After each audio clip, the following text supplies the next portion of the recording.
नमस्कार दोस्तों, all exam guide गुरु के यूट्यूब चैनल पर आप सभी का बहुत बहुत स्वागत है। दोस्तों, ये वीडियो बहुत ही ज़्यादा खास होने वाला है। इसमें जो क्वेश्चंस लेकर आए हैं सभी बहुत ही शानदार क्वेश्चन हैं, डिफरेंट क्वेश्चन है, एग्जाम पेपर में से उठाए हुए क्वेश्चन है, सभी के सब पेपर में के क्वेश्चन है।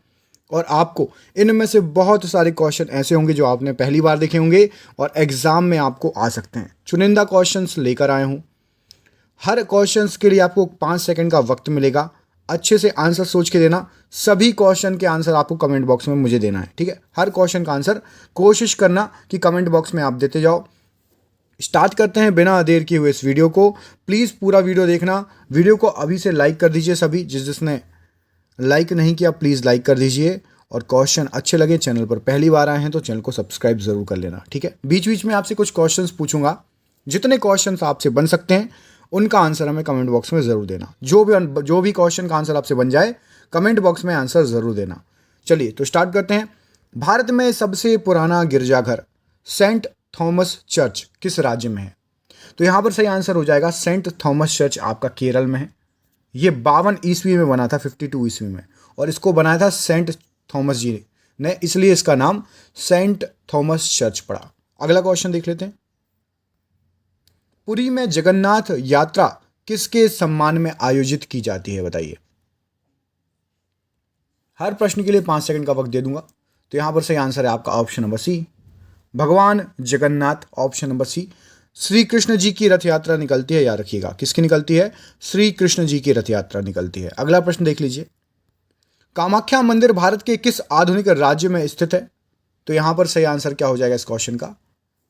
कामाख्या मंदिर आपका असम में स्थित है। ऑप्शन नंबर डी यहां पर राइट आंसर हो जाएगा। गुवाहाटी जो है, असम की राजधानी दिसपुर के पास गुवाहाटी है। गुवाहाटी से 8 किलोमीटर दूर है ये असम में जो है आपका कामाख्या देवी मंदिर, और नीलांचल पर्वत पर बसा हुआ है ये मंदिर।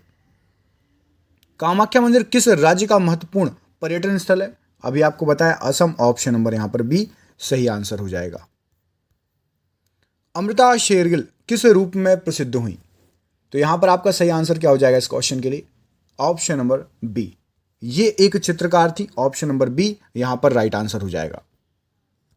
भौतिकी की किस शाखा में अति सूक्ष्म कणों की चाल का अध्ययन किया जाता है? तो यहां पर सही आंसर हो जाएगा आपका quantum mechanics. Option number C right answer हो जाएगा। विज्ञान का क्षेत्र जो मानव एवं यंत्र के मध्य स्वचलन एवं संचार का अध्ययन करता है कहलाता है? तो यहां पर क्या सही आंसर है? यहां पर सही आंसर है आपका ऑप्शन नंबर डी, साइबरनेटिक्स। बिल्कुल सही आंसर है। बहुचर्चित गॉड पार्टिकल क्या है? तो गॉड पार्टिकल यहां पर क्या हो जाएगा?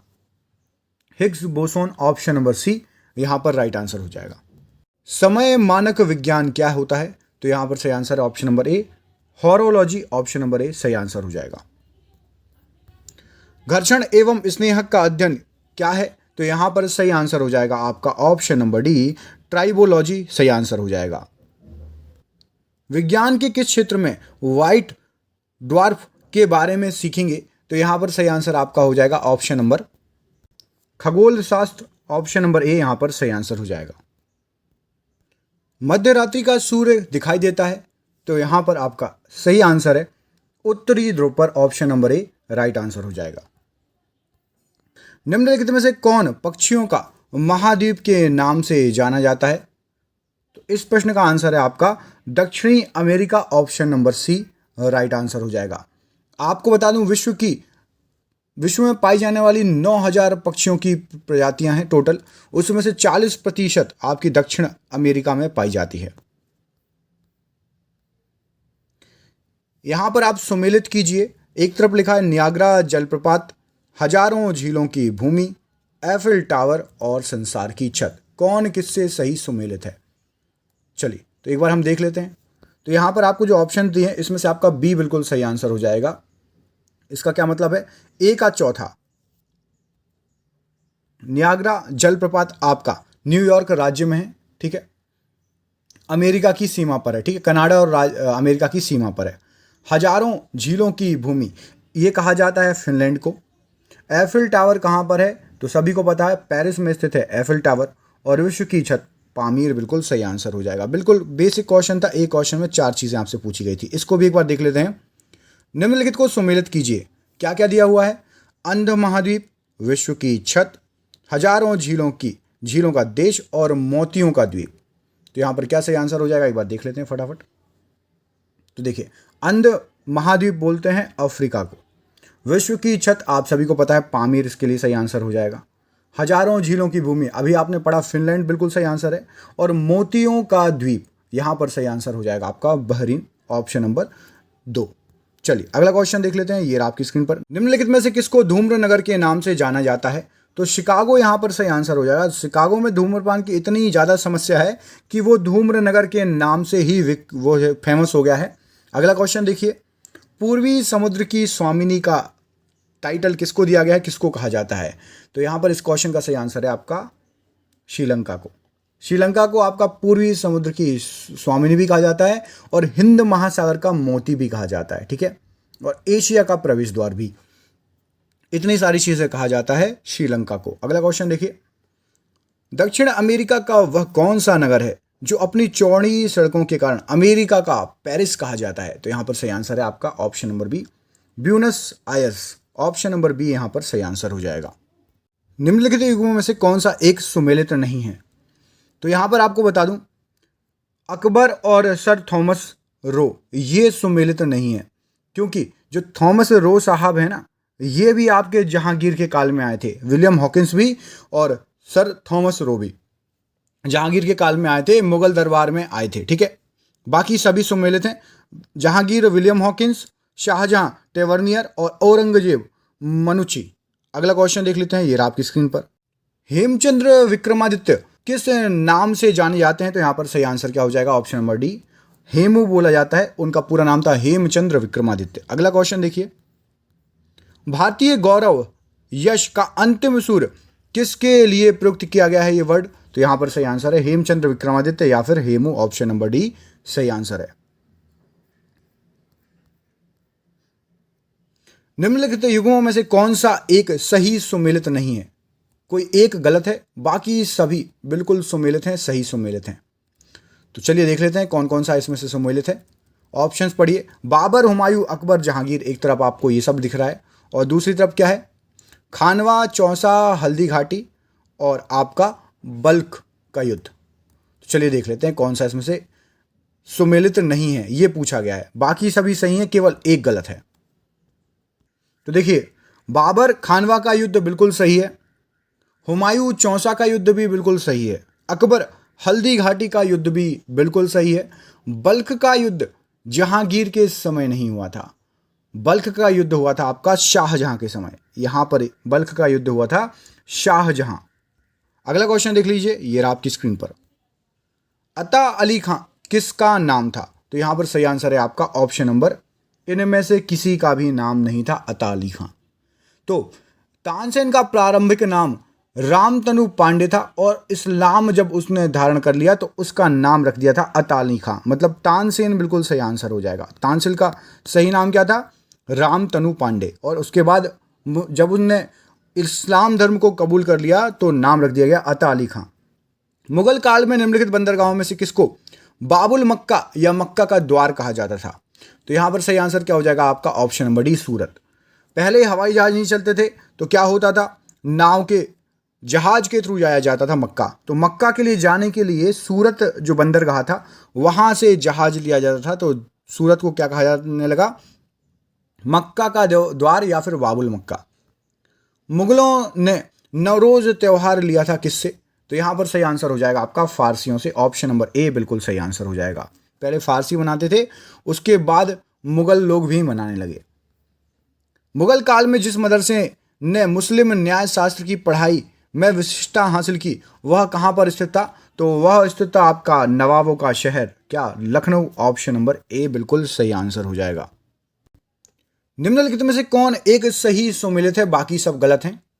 तो यहां पर सही सुमेलित है आपका दिल्ली, ऑप्शन नंबर डी, ठीक है। अब्दुल रहीम खानी खाना का मकबरा दिल्ली में है, बाकी कोई भी सुमेलित नहीं है, सबके सब गलत लिखे हुए हैं। अगला क्वेश्चन देख लीजिए, ये रहा आपकी स्क्रीन पर। आपसे पूछा गया है, भारतीय इतिहास के मध्यकाल में बंजारे सामान्यतः कौन थे? तो यहां पर क्या हो जाएगा इस क्वेश्चन का सही आंसर? तो यहां पर सही आंसर है ऑप्शन नंबर डी। जो व्यापारी लोग होते थे वो थे बंजारे। पहले सामान इधर बेचा, फिर वहां से कुछ खरीदा, आगे चले गए, वहां पर जाके बेच दिया। ये सभी काम था वहां पर बंजारों का। लोकसभा के लिए चुनाव के लिए निर्वाचित होने के लिए किसी व्यक्ति के न्यूनतम आयु सीमा क्या होनी चाहिए? तो यहां पर सही आंसर क्या है? यहां पर सही आंसर आपका 25 वर्ष। राज्यसभा के लिए कमेंट करके बताओ। राज्यसभा का मेंबर बनना है आपको, तो आपकी उम्र कितनी होनी चाहिए? कमेंट करके बताइए। लोकसभा चुनाव का कोई प्रत्याशी अपनी जमानत खो देता है यदि उसे प्राप्त ना हो सके कितना मत? तो यदि उसको इसमें से उपरोक्त में से कोई नहीं सही है। सही आंसर है आपका 1/6।